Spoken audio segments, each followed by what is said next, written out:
Bonjour les amis, bienvenue à notre émission La Bible pratico-pratique. J'espère que vous allez bien. J'espère que vous avez pris le temps d'écouter les émissions précédentes. Il y a toujours un lien afin de comprendre ce qu'on va dire aujourd'hui.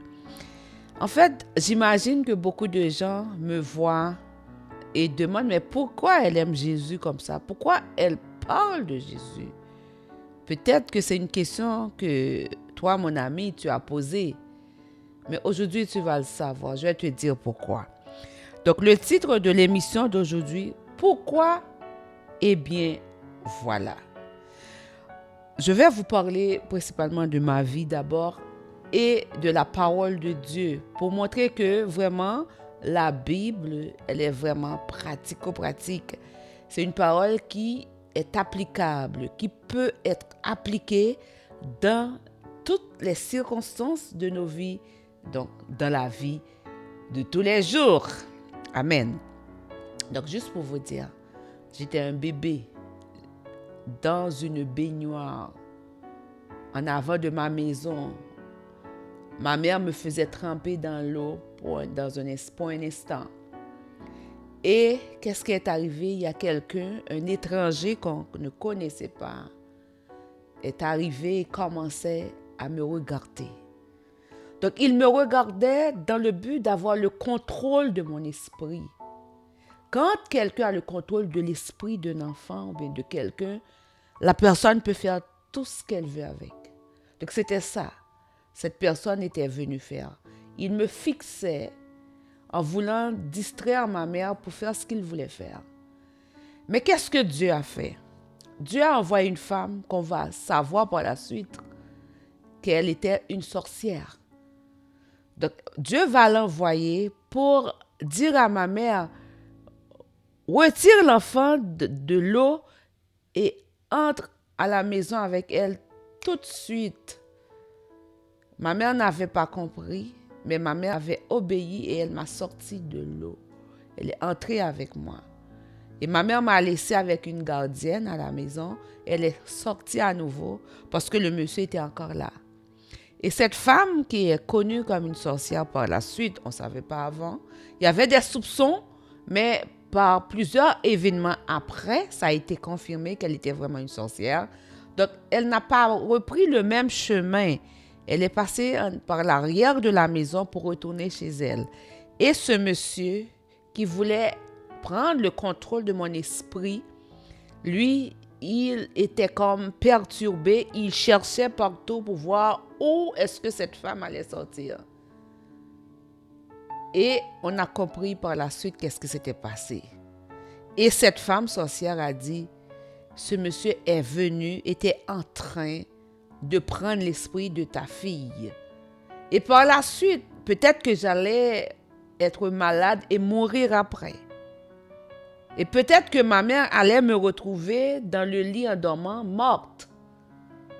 Donc, c'était une attaque contre ma vie. Et je vais vous dire une portion de l'Écriture qui vient avec ça. Quand Dieu te choisit, dans l'esprit, les gens qui sont dans l'esprit, soit cet esprit ou bien les esprits maléfiques, peuvent voir qu'il y a une lumière sur ta vie. Il y a une lumière sur ta vie. Et c'est ce qui était arrivé avec Jésus.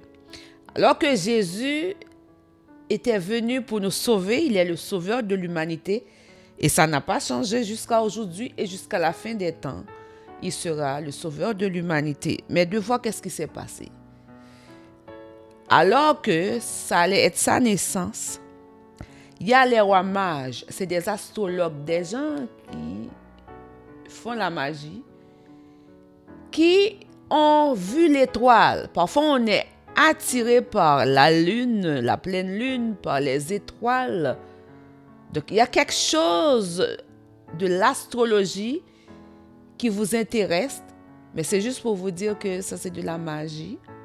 Et c'est ce que les rois mages avaient vu. Ces rois mages avaient vu qu'il y avait une étoile qui était différente des autres étoiles. Mais c'est très spirituel. Et ces rois mages ont suivi la direction de l'étoile.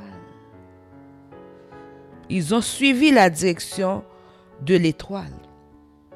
Et je vais lire pour vous à partir du verset 7. La lecture prendra fin jusqu'au verset 22, mais probablement je ne vais pas tout lire. Je vais vous inviter à lire. Matthieu chapitre 2, verset 7 à 22. Alors Hérode fit appeler en secret les mages, parce que je vous dis, les mages ont quitté leur pays pour aller voir pourquoi cette étoile brillait. Mais je vais lire exactement pour que vous puissiez comprendre. Alors Hérode fit appeler en secret les mages et s'enquit soigneusement auprès d'eux depuis combien de temps l'étoile brillait. Puis il les envoya à Bethléem en disant: allez et prenez information exacte sur le petit enfant quand vous l'aurez trouvé. Faites-le moi savoir afin que j'aille aussi moi-même l'adorer. Après avoir entendu le roi, ils partirent. Et voici l'étoile qu'ils avaient vue en Orient marchait devant eux jusqu'à ce qu'étant arrivée au-dessus du lieu où était le petit enfant, elle s'arrêta. Quand ils aperçurent l'étoile, ils furent saisis d'une grande joie. Ils entrèrent dans la maison, virent le petit enfant avec Marie, sa mère, se prosternèrent et l'adorèrent. Ils ouvrirent ensuite leur trésor et ils offrirent en présent de l'or, de l'encens et de la myrrhe. Le verset le plus important. Puis, divinement avertis en songe de ne pas retourner vers Hérode, ils regagnèrent leur pays par un autre chemin. Dans ce verset, je vais faire un point. C'est que Dieu est au-dessus de tout. Dieu est au contrôle de tout. Il n'y a rien, absolument rien, qui échappe à son attention. C'est pour cela que Dieu s'appelle le Dieu tout-puissant, le Dieu omniscient et le Dieu omniprésent. Lorsqu'ils furent partis, voici un ange du Seigneur apparut en songe à Joseph et dit: lève-toi, prends le petit enfant et sa mère, fuis en Égypte et reste-y jusqu'à ce que je te parle. Car Hérode cherchera le petit enfant pour le faire périr. Joseph se leva, prit de nuit le petit enfant et sa mère se retira en Égypte. Donc, c'est juste pour vous dire que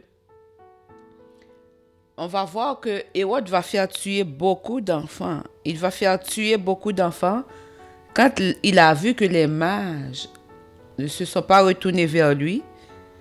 Il lui avait joué un tour. Donc, qu'est-ce qu'il a fait? Il va faire un genre de recensement et il va envoyer tuer tous les enfants de 2 ans et moins à Bethléem, pensant qu'il allait pouvoir tuer Jésus, qui est le roi, qui est le sauveur de l'humanité, qui est bien sûr venir te sauver aussi, mon ami, si tu acceptes qu'il est ton sauveur et ton Seigneur. Et il va y avoir beaucoup d'enfants qui vont mourir à cause de cette naissance. Beaucoup de sang d'innocents vont couler à cause de cette naissance. Qu'est-ce que je peux dire pour m'arrêter un peu sur ma vie? C'est que aujourd'hui, je viens pour te parler de Jésus. Je dis les choses parfois très directes parce que c'est la vérité qui va te sauver. Je te dis effectivement, mon ami, si tu ne fais pas un choix pendant que tu es en vie, ce sera trop tard parce qu'il y a un choix par défaut et je l'avais dit lors d'une émission précédente. Donc Dieu m'a choisi pour ce temps, pour te parler. Et je vais dire encore autre chose pour montrer que je n'ai pas le choix d'aimer Jésus. Il est vraiment mon sauveur. Ça, j'ai parlé de fait où j'étais un bébé. J'avais aucune connaissance de Jésus. mais sa main était sur moi. Mais là, je vais vous parler de quelque chose que moi, j'étais au courant. J'étais vraiment au courant de ça. À l'âge de 8 ans, mais juste pour dire, avant de continuer, que la parole de Dieu dit, instruis l'enfant selon la voie qu'il doit suivre. La voie du Seigneur, et quand il sera grand, il ne s'en détournera pas. Mais Dieu a fait grâce que ma mère m'apprenait à prier, me parlait de Jésus. Je pouvais, à mon âge, à 8 ans, réciter le Notre Père. Je pouvais réciter le psaume 23 et le psaume 91. Donc, j'étais, à mon âge, équipée pour faire face à l'adversité. Pourquoi je le dis aujourd'hui? Parce qu'il y a beaucoup d'enfants qui sont démunis dans ces temps-ci. Ces enfants n'ont rien pour faire face à l'adversité quand les choses arrivent. Vers l'âge de 8 ans, alors que je revenais d'une répétition pour un concert de Noël, bien sûr, j'étais toute seule. Je marchais sur le trottoir. Dans la rue, je marchais. Les deux côtés de la rue, c'était des forêts. Il n'y avait personne, je marchais. Et tout à coup, j'ai vu une voiture venir vers moi. Et puis, ça continue à venir vers moi, là. Quand j'ai vu ça, enfant, je commençais à courir, à prendre le chemin de la forêt. Mais la voiture me poursuivait très, très loin. Mais dans mon petit cœur, parce que ma mère m'avait appris à prier Jésus, je priais dans mon petit cœur. Dans mon petit cœur d'enfant. Il a entendu mes cris. Soudain, j'ai vu la voiture reculer. Reculer et partir par la suite. Combien d'enfants qui se font enlever aujourd'hui, on parle de disparition, on ne les voit plus. Peut-être qu'à cet âge, ça aurait été moi aussi, ça aurait été la disparition. Peut-être que ma mère serait encore en deuil, dans l'espoir de me retrouver un jour. Mais ça aurait déjà fini pour moi. Mais parce qu'elle m'avait apprise la parole de Dieu, que je pouvais compter dans cette situation sur Jésus, il m'a sauvé. Mais combien d'enfants n'ont pas ça? Chers parents qui écoutent cette vidéo, qu'est-ce que tu donnes à ton enfant? Quand il fait face à l'adversité, qu'est-ce qu'il a? Qu'est-ce que tu lui donnes? Et je vais expliquer une autre situation et par la suite, je vais vous parler de la parole de Dieu parce que l'émission, c'est la Bible pratico-pratique. Comment ce qui m'était arrivé, comment Dieu dans ces situations-là, il agit, il intervient. Juste pour dire à quelqu'un, j'étais toute seule. Mon père n'était pas là, ma mère n'était pas là, mon grand frère n'était pas là, ma tante, mon oncle, mes amis, j'étais toute seule. Mais l'ange de l'Éternel était avec moi. L'ange de l'Éternel campait autour de moi pour m'arracher du danger. Amen. À 11 ans, je me baignais dans une rivière. C'était après une inondation. Et il y avait plusieurs autres enfants qui baignaient aussi. Mais ce qui est arrivé, je suis tombée dans un trou. Je peux vous dire, je peux évaluer à 1 mètre le niveau d'eau qui était sur ma tête. Et mes pieds étaient dans le vide. Je m'enfonçais. J'avais personne. Je savais que j'allais mourir. Au fond de ce trou, de cet abîme, j'ai crié à Jésus, sauve-moi. J'ai crié dans mon petit cœur. Il y a une force qui m'a sorti du trou et m'a placé sur un roc dans l'eau, dans la rivière. Et en sortant, j'ai craché du sang. Et je suis là aujourd'hui vivante pour te parler. Pour te parler de Jésus, qu'il est vraiment réel. Il est le roc solide sur qui tu peux t'appuyer. L'amour que j'ai pour Jésus, c'est parce qu'il m'a aimé avant. Et aujourd'hui, je réalise qu'il m'avait toujours aimé et je lui donne ma vie. Et c'est pour cela que je n'ai pas peur de parler de Jésus en public. Parce que la vie que j'ai, c'est lui qui me l'a donnée. Il m'a sauvé. Maintenant, je vais parler pour appuyer ce que je viens de dire. À partir du psaume 40, versets 1 à 2. J'avais mis mon espérance en l'Éternel. Il s'est incliné vers moi. Il a écouté mes cris. Il m'a retiré de la fosse de destruction, du fond de la boue. Il a dressé mes pieds sur le roc. Il a affermi mes pas. Moi, je ne connaissais pas cette parole. J'étais enfant, j'avais 11 ans. Mais quand tu aimes Jésus, Jésus est la parole. Jésus prend place dans ton cœur. Et dans les situations difficiles, la parole prend place. Et c'est le Saint-Esprit qui va prier à travers toi. Il m'a sorti du fond de la boue, de la fosse de destruction. Il m'a placé sur le roc. Et c'est pour ça aujourd'hui je veux témoigner, je peux parler de Jésus. Il est vraiment le Sauveur. Combien de personnes se sont noyées? Combien d'enfants? Moi là, peut-être que mes parents ne sauraient jamais qu'est-ce qui s'est passé parce que j'allais dans un trou, dans l'abîme. Mais, parce que ma mère avait déposé quelque chose en moi. Et je savais qu'il y avait un sauveur qui s'appelle Jésus sur qui je pouvais compter quand je suis seule. J'ai invoqué son nom. J'ai crié à lui et il m'a sorti de ce trou dans lequel je me trouvais. Je vais continuer. J'étais aussi épargnée du suicide. Vous avez connu beaucoup de gens qui sont morts par le suicide parce que ces gens n'ont aucun espoir, aucune personne sur qui compter. Quand la mort vient sur eux pour les abattre, pour les engloutir, ils n'ont personne sur qui compter. Mais moi, je savais que Jésus était là. Alors que la mort frappait à ma porte, dans une situation de grande déception, de grande détresse, j'ai crié à Jésus.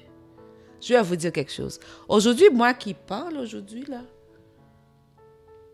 peut-être que je n'ai pas les ailes, mais Dieu m'utilise pour toi, pour te dire qu'il est la vie, qu'il peut te sauver.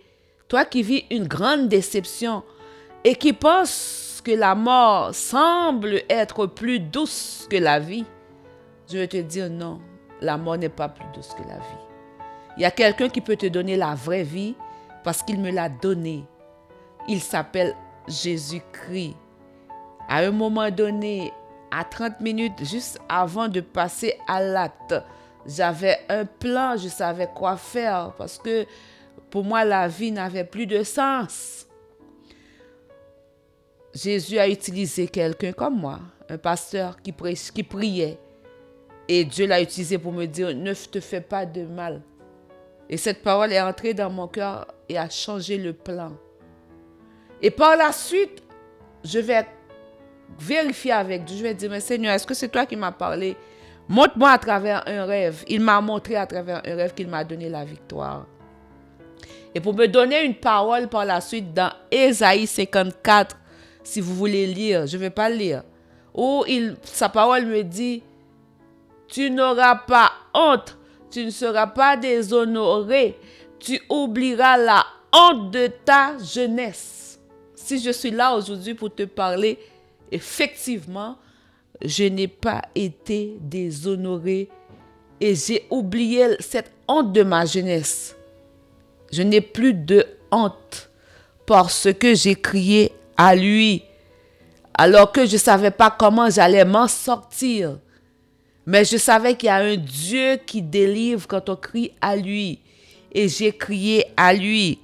Dans le psaume 34, verset 4 jusqu'au verset 7, j'ai cherché l'Éternel et il m'a répondu. Il m'a délivré de toutes mes frayeurs. Quand on tourne vers lui les regards, on est rayonnant de joie et le visage ne se couvre pas de honte. Quand un malheureux crie, l'Éternel entend et il le sauve de toutes ses détresses. L'ange de l'Éternel campe autour de ceux qui le craignent et il les arrache au danger. Qu'est-ce que tu offres à quelqu'un que tu aimes aujourd'hui? Je vous ai dit, dans toutes ces situations, j'étais seule. Mais je savais qu'il y a un Dieu qui pouvait me sauver. Je savais qu'il y a un Dieu à qui je pouvais crier et qui pouvait intervenir. Aujourd'hui, la vie que j'ai, c'est grâce à Jésus. C'est grâce à son sang qui a été versé pour moi. Si je peux vous le dire, je ne comprenais pas. J'avais l'iniquité en moi, le péché, les transgressions, malgré tout ce qu'il avait fait là. C'est à un moment j'ai compris. Combien de personnes sont passées par le suicide?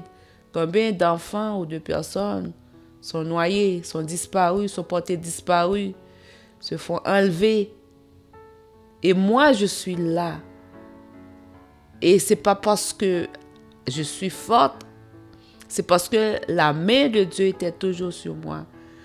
En reconnaissance à cet amour, je l'aime en retour. Et c'est pour cela que je te parle de lui. C'est pour ça que je suis passionnée de Jésus. Ce qu'il a fait pour moi, je ne suis pas l'exception. Il peut faire autant pour toi, mon ami. Tu es un père, tu es une mère. Quand tu n'es pas là, qu'est-ce que tu donnes à ton enfant qui doit faire face à ces situations comme moi, j'ai eu à faire face? Ils auront quoi comme appui, mais tu n'es pas toujours là. Parce que tu n'es pas Dieu, cher papa, chère maman. Tu n'es pas Dieu. C'est Dieu qui est omniscient, omniprésent, omnipotent.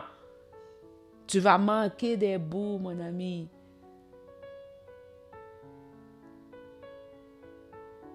Qu'est-ce que tu décides de faire aujourd'hui?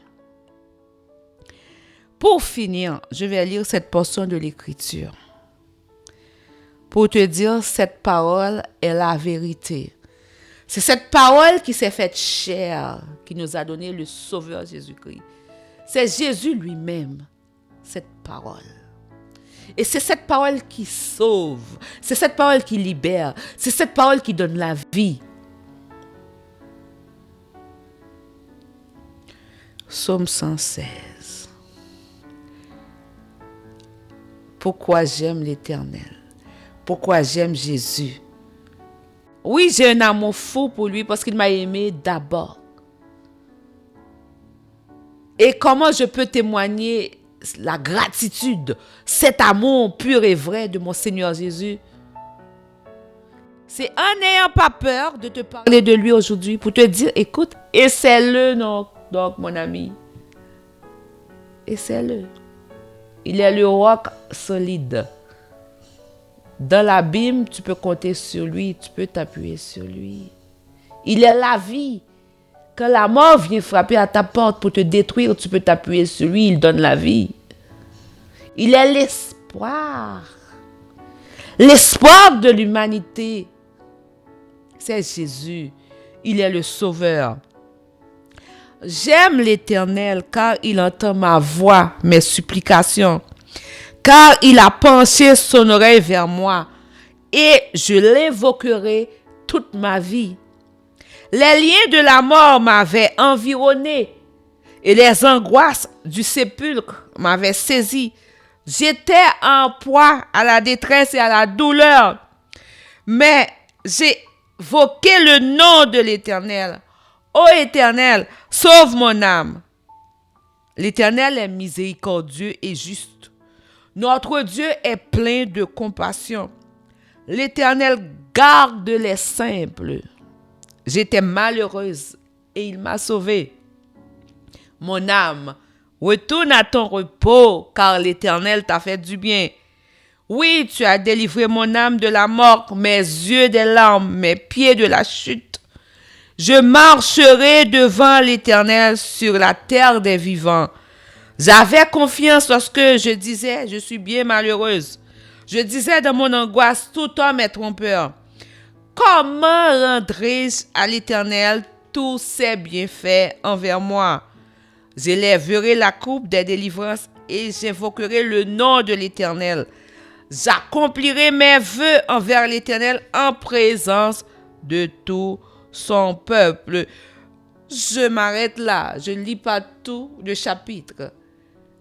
Je suis en train d'accomplir mes vœux envers l'Éternel en te parlant aujourd'hui, en te parlant de ma vie, en te parlant de ce que Jésus peut faire.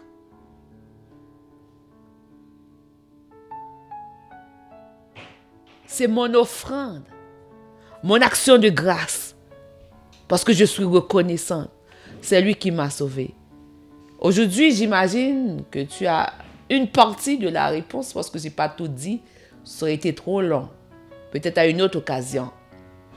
Pourquoi cette femme parle toujours de Jésus et aime autant Jésus? Tu t'es déjà posé la question. Eh bien, voilà mon ami. La vie que j'ai aujourd'hui, c'est Jésus qui me l'a donnée. Un jour, ce corps va disparaître, bien sûr. Mais ce que je sais, j'ai la vie éternelle en Jésus-Christ. Et toi, mon ami, tu peux l'aimer aussi. Si tu as encore envie, il y a plein de drames qui se sont passés dans ta vie. C'est parce qu'il y a une main qui est sur toi. Cette main, ce n'est pas ton grand-mère, ni ta grand-mère, ni ton grand-père, ni quelqu'un de ta famille qui est mort. Mais c'est Dieu qui t'a toujours aimé. Qui t'invite aujourd'hui à découvrir son amour. Et comme moi, tu accompliras tes vœux.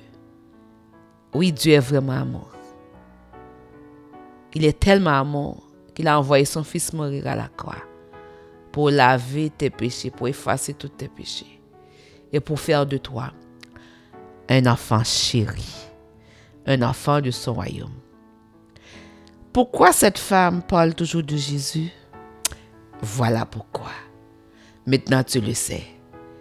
C'est à ton tour maintenant de parler de Jésus. Parce qu'il a fait beaucoup pour toi. Et en reconnaissant tout ce qu'il a fait, il va encore ajouter plus de grâce, plus d'amour. Que Dieu te bénisse, mon ami. À la prochaine. Dans le prochain épisode de la Bible pratico-pratique. Tu as besoin de la guérison de ton âme. Tu as besoin de la guérison de ton âme. C'est parce que il y a quelque chose que tu ne peux pas voir à l'intérieur de toi qui fait que tu es porté à voir l'autre. Et souvent, tu vas me dire, j'ai été blessé, mais combien de fois tu as blessé les autres aussi? Si les autres devraient lister tout ce que tu as fait, ce serait terrible. Et c'est pour cela, Jésus, dans la prière du Notre Père, a dit, pardonne-nous nos offenses comme nous pardonnons à ceux qui nous ont offensés. Ça veut dire aussi, nous faisons des choses. Tu vas te plaindre, mon ami, de l'autre. L'autre peut régler son affaire avec Dieu. C'est ce que tu ne comprends pas. Pendant que tu te plains de l'autre qui t'a offensé, peut-être que l'autre arrive et dit, Seigneur, je te demande pardon. Comme a dit David, David a dit, j'ai péché contre toi seul et j'ai fait ce qui est mal à tes yeux parce que Dieu seul est saint.